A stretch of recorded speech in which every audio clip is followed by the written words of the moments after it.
tiny camera. It is tiny but powerful. I feel it should be strapped to a helmet.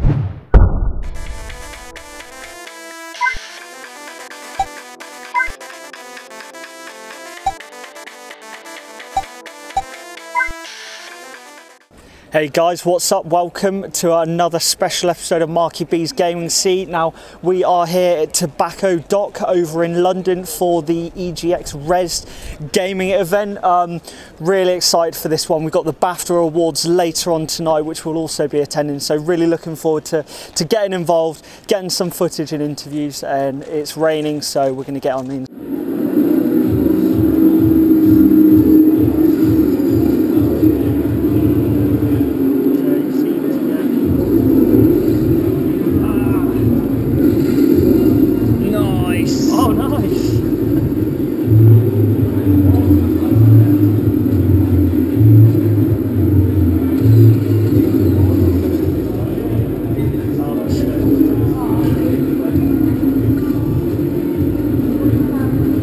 Okay guys, so I'm here with Neil, the community manager of Square Enix, and he has kindly given us a few minutes of his time to speak about, as you may have guessed, Just Cause 3. New piece of DLC is just released on all platforms. That's right. I believe. Tell me a bit about it. Alright, so we've got the Air, Land and Sea expansion pass for Just Cause. What you're seeing behind us is Sky Fortress, the first part of that, which obviously covers the air. What that does is, that's an expansion onto Just Cause, but it goes that one step further of strapping you into your very own jetpack, which of course has Bavarian-powered bullets and missiles. So just when you thought Just Cause couldn't get any more explosive-er or crazier, both of those are words, now it does. Nice. And is the jetpack, is that your main focus of this piece of DLC here? For this part, yeah. As soon as you activate the DLC, a huge, gigantic Sky Fortress rolls into town and starts threatening your beloved Medici. And your man Sheldon hooks you up with a Bavarian jetpack. And who else is going to take on this Sky Fortress other than you? It's all down to you. Nice. And tell me a bit about the story. Is this something that's going to kind of progress on from the main game, or is it something that's more kind of tacked on top as an additional area? You can activate it in the main game. As soon as you've got past the intro stages of the game, the Sky Fortress is there, ready and waiting for you. You can wait until the end, or you can tackle it midway through. If you start to tackle it midway through, then that means you've then got the option of using the jetpack in the regular Just Cause game, and that's really going to OP Rico. Try playing through the regular game with a rocket-fueled jetpack with missiles, and suddenly, like, cleaning up those bases is suddenly a whole lot more easier and a whole lot more explosive. Lovely. And you said this was part of one of 3 DLCs, is that correct? When can we expect to see the next couple rolled out, do you think? We've not announced the date, but I would imagine as it gets a bit warmer into summer, you'll see the land DLC, and then following that will be the ocean. Not too many details floating about.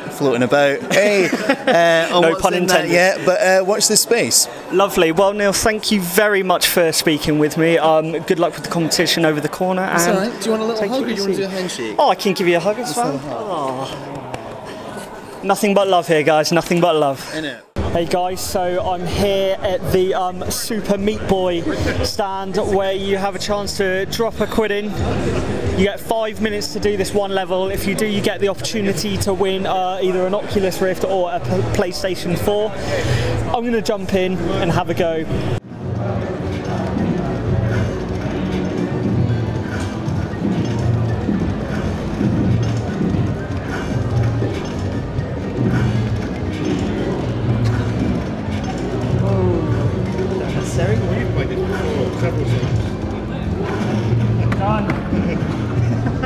You're in the draw, well done. Okay guys, so I'm here with John from CSR Studios. He's going to talk us through a little bit about this indie game which he has developed personally, Dead Pixels 2. Tell us a bit about this game. So it's a procedurally generated side-scrolling shooter with guns, loot, zombies and up to 4-player co-op. Okay, so is there kind of a small RPG element then intertwined within this game? Yeah, a lot of people don't consider it an RPG, but you've got like stat leveling and all the guns have, you know, stats to them. when I was developing the original Dead Pixels, like a big inspiration was like dungeon crawler games, and I just kind of felt like, oh, if it's instead of layers to a dungeon, what if it was streets you were going through, and instead of chests you were going into buildings and raiding them. Sure. And so it kind of has its like roots in RPGs, even though a lot of people are like, that's not an RPG. Yeah, it looks really interesting because as you can probably see in the background, I love the retro feel. I love it when kind of people develop these types of games, and like the guy said that just left the booth, it really does have that kind of Streets of Rage look to it. So is that kind of the feel you were going for? I mean, harking back to the older gamer in you, effectively. Well, the original Dead Pixels, it was kind of an 8-bit style meets grindhouse cinema, and so I kind of jumping 10 years forward, and so this is kind of 16-bit meets straight to VHS, like 80s horror. Okay. So it's kind of it's those two things mashed together. Awesome. And yeah, to be honest, they're two of my favourite genres. I'm going to jump in right now actually and have a crack. Try and get one of these exclusive shiny badges. These ones here. Awesome. I'm going for that right now, guys. Thank you very much, John. Thanks. Cheers. Thank you. So I've just finished playing the first demo of Dead Pixels here, and I have to say it was really, really good fun. I could tell exactly what John was talking about when he was saying about the RPG elements. When you shoot enemies and things, you can see numbers physically coming off of them. And I really like the retro style. It's 4-player co-op, coming to PC, Steam and Linux, hopefully towards the end of this year. Nothing guaranteed yet. Maybe in consoles further, but this is something that I'll definitely be picking up. I thought it was really good fun, so there we go, guys.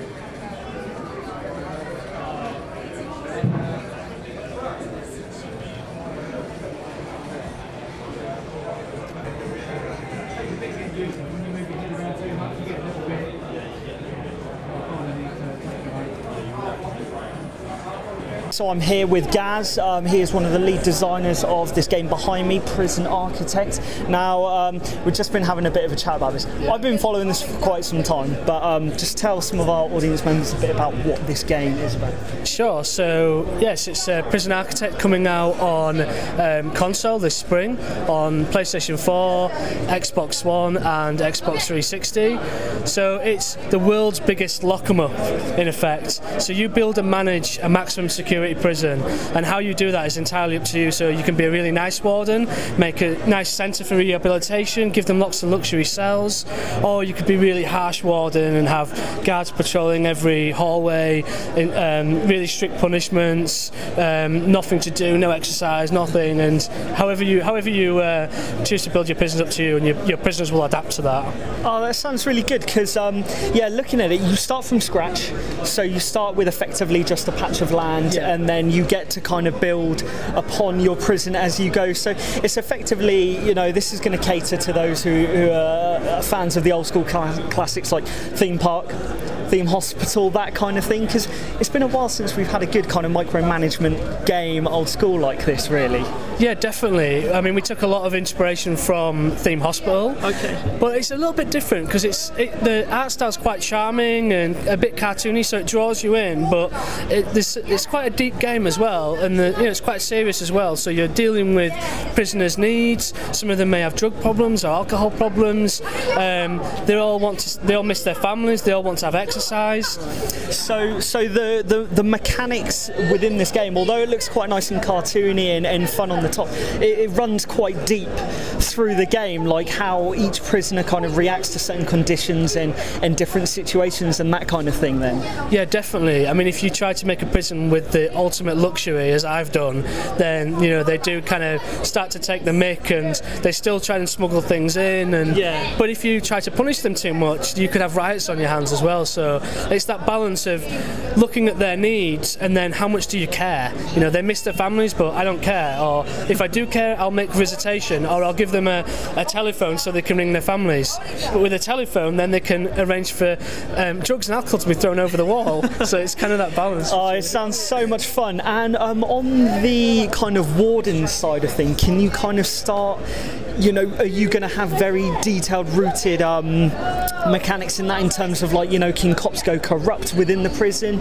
Can they kind of deal with the prisoners and that kind of thing? Or is it more kind of just about, you know, your wardens are there, they do what you tell them to do, and then it's how the prisoners react around that game effectively? Yeah, essentially, yeah. I mean, you hire a warden in the game, but you are the warden in effect, or you're the CEO of the prison. Sure.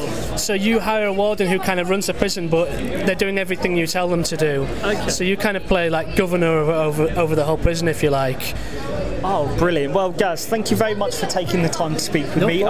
You said this was coming out springtime, do you think? Yeah, around spring. So we don't have a definitive date yet. We want to obviously make sure it's ready and all the bugs are fixed. At the moment, it's on Xbox One game preview now, so people can try it out.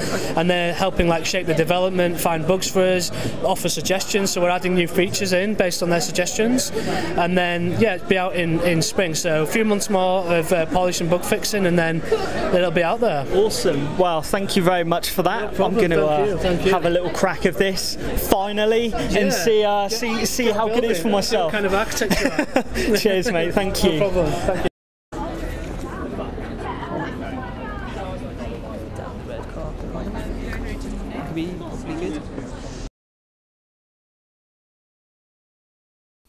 So, just come back from the BAFTA Video Game Awards. No, I did not wear this cap, in case you were wondering, but oh my god, it was absolutely outstanding. Really enjoyed the day today, from, as you've seen from my previous interviews that I got with the developers. The BAFTA Video Game Awards, hosted by Dara O'Brien, absolutely hilarious. The guy is a gamer, he loves this stuff through and through. It really showed. If you haven't watched it yet, please do get onto Twitch, get onto YouTube and see the videos that they have no doubt would have created from the event. Really funny stuff. Big shout out to the two joint top winning contenders. Out of the whole awards, out of all the AAA games, we had Psyonix that won 3 BAFTAs. Wicked, love those guys. Was really hoping that they would win some stuff, and they did. Sam Barlow, who is the lead developer on Her Story, won 3 BAFTAs also. Really great. The highest winning people were indie developers. Game of the Year for the BAFTAs went to Fallout 4, which is kind of surprising. Great game, but I thought Metal Gear Solid was going to take it. They won no awards this year. And yeah, so that was the day for me, really. Really cool. We got to see some celebrity faces as such. I was super gutted. John Carmack walked straight past me and I didn't even recognise. As always, guys, see you later.